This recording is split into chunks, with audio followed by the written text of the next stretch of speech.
Our once green and pleasant land has been sapped of colour, from grass in Hyde Park yellowed to crop fields harvested weeks ahead of schedule due to the heat. The risk of fire is heightened, this a grass fire in Rainham in Essex. Chris Sparks from Hampshire doesn't know how the fire started in his yard. Oh right, so it spread all through the roof? Yeah, and then...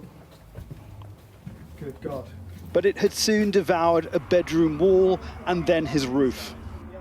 The whole house is destroyed, timber frames charred, shoes melted, as is the television. I saw smoke and flames coming from the timbers.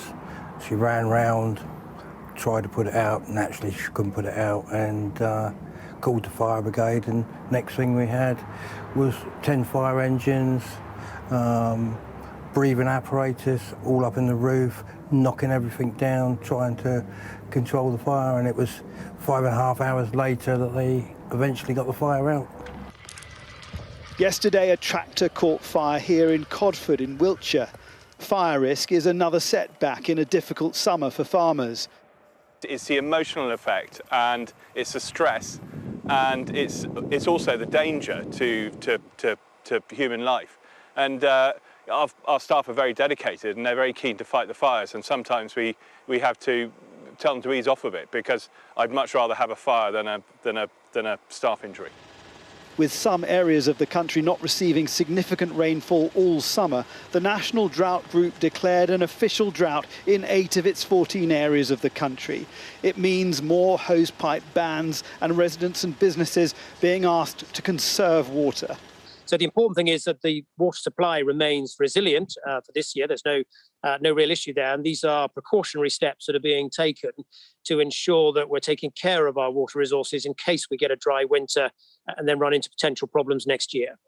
People here at the Flower Pots pub in Hampshire say they do what they can. When you've got a garden, you put quite a lot of money into it, and it's all shrubs, and you're sitting there with one watering can. But what I have been using is old washing up water. Anything at all is going into the garden at the moment. It's tough.